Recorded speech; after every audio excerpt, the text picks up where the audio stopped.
On the vernal equinox, what's officially the first day of spring in the Northern Hemisphere, we're thankful you've set aside 10 minutes to watch CNN 10. I'm Carl Azus at the CNN Center.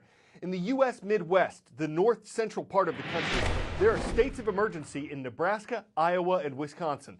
Lots of rain, plus melting snow, plus a late winter snowstorm brought by a bomb cyclone have left many places underwater. Part of the problem was that the ground was still frozen when the rain came, and it wasn't able to absorb the water. So it found its way to rivers and streams and caused them to burst their banks and spread water all over. On Tuesday morning, the National Weather Service said more than 8 million people were under flood warnings. Nebraska was hit particularly hard. Its governor said the flooding was the most widespread disaster Nebraska had ever faced. U.S. Vice President Mike Pence traveled there yesterday to survey the damage. Nebraska's governor is hoping the federal government will allow public funding to be used to help those affected. In 17 places across the state, flood records were broken. And in Iowa, 41 of the state's 99 counties have been declared disaster areas. In addition to at least 4 lives that were lost in Nebraska and Iowa, farmers have lost grain and livestock. Fields are underwater. Private water supplies are threatened. South of Nebraska and Iowa, the Missouri and Mississippi rivers, which are already at minor or moderate flood stage, are expected to rise higher in the next few days. So states like Kansas, Missouri, and Illinois could see more flooding in the days ahead. In some places farther north, the water has begun to recede. In others, the threat remains. This is Winslow, Nebraska, and for several days, the people who live here in the small town of less than 200 people couldn't even get in here to see what it looks like. Now they're able to clear away some of the debris on the roadway, but as you can see, look at the speed limit sign. You can see how high the water still is, how high up it is on these houses, and every one of the houses in this town are surrounded by water. You can see so many things have been pushed away, toys, picnic benches, and even stairs moved far away from the homes that they used to stand next to. Right now, while they're able to get closer, they still cannot get into their homes, and they don't know when they'll be able to because there's still so much water in here. And this is just one system where the water is starting to recede, when in others, it's still cresting. So this is just a microcosm, a small picture of what is happening throughout Nebraska with these massive, devastating floods. And I talked to one couple that has lived here for several decades, over 30 years. And I asked him if they were going to rebuild, and he said, "We have nowhere else to go. This is where we belong."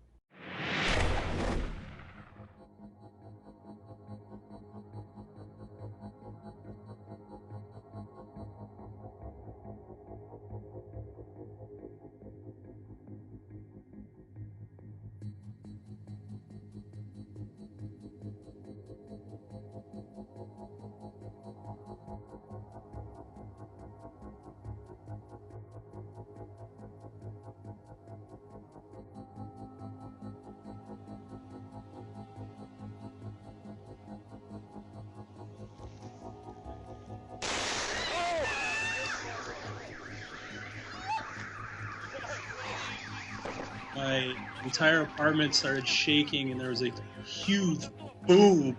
I was just terrified. I had no idea what was happening.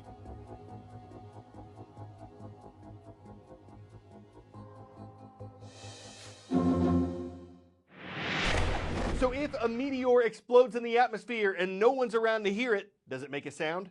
NASA says it did. The fireball that blew up 16 miles over the Earth's surface in December was the second most powerful one to enter our atmosphere in 30 years, according to the space agency. So why wasn't this reported in December? Because scientists just noticed it. It was originally detected by military satellites and reported to NASA afterward. Why didn't pictures and video go viral on social media like those of other fireballs do? Because it happened over the Bering Sea in a pretty remote part of the world, and relatively few people noticed. What exactly caused a blast that powerful? A meteor that scientists say was probably a few meters across. That's all it takes to release 173 kilotons of energy, and for reference, 1 kiloton is equivalent to 1,000 pounds of TNT. Should you be worried about another one? Scientists say no. Most fireball events are smaller. There have already been 5 noteworthy explosions in 2019. 10-second trivia. Where would you be most likely to find mycelium, a mass of filaments? In granite, on a CT scanner, on body armor, or in fungi? vegetative part of a fungus is called mycelium.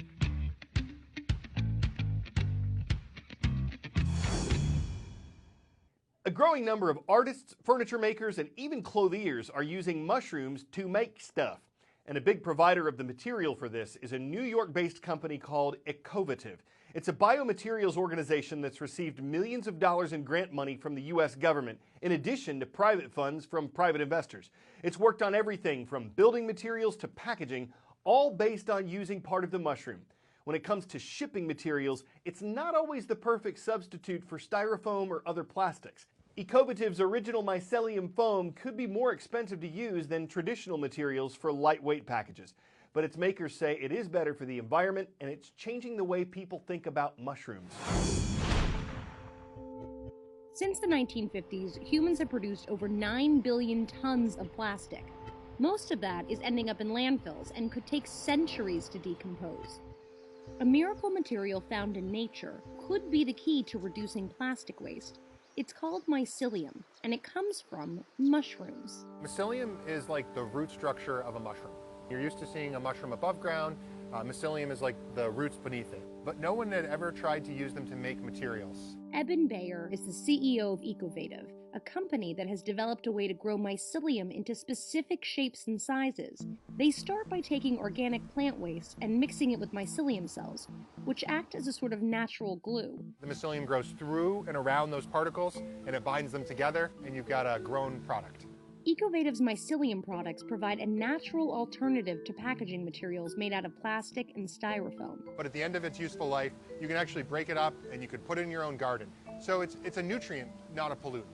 Ecovative wants to take mycelium to the next level. Our current technical focus is developing the next generation of mycelium materials, from cell scaffolding to leather-like materials to even meat replacements. AKA mycelium bacon, which is still in its testing phases. The company thinks mycelium could also play a major role in construction and even in regenerative medicine. It really has boundless possibilities, and it comes from its ability to move from the micro scale to the macro scale.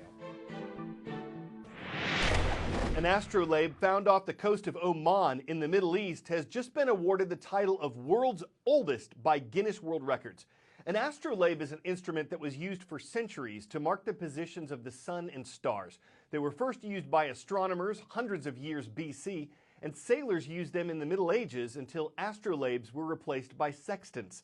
Today, just over 100 mariners' astrolabes are known to exist in the world. But add this one to the tally. About 5 years ago, divers found it at a shipwreck site near Oman. Researchers believe it was made between 1496 and 1501, and it's thought to have been used by Portuguese navigator Vasco da Gama, who was the first European to sail from Europe to India. The astrolabe had to be kept in a freshwater bath for 2 years to get all the salt off it.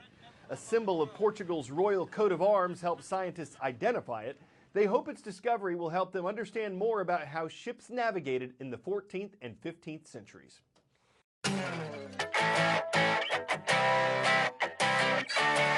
Heliskiing. Using helicopters to reach remote places to ski has been around for decades.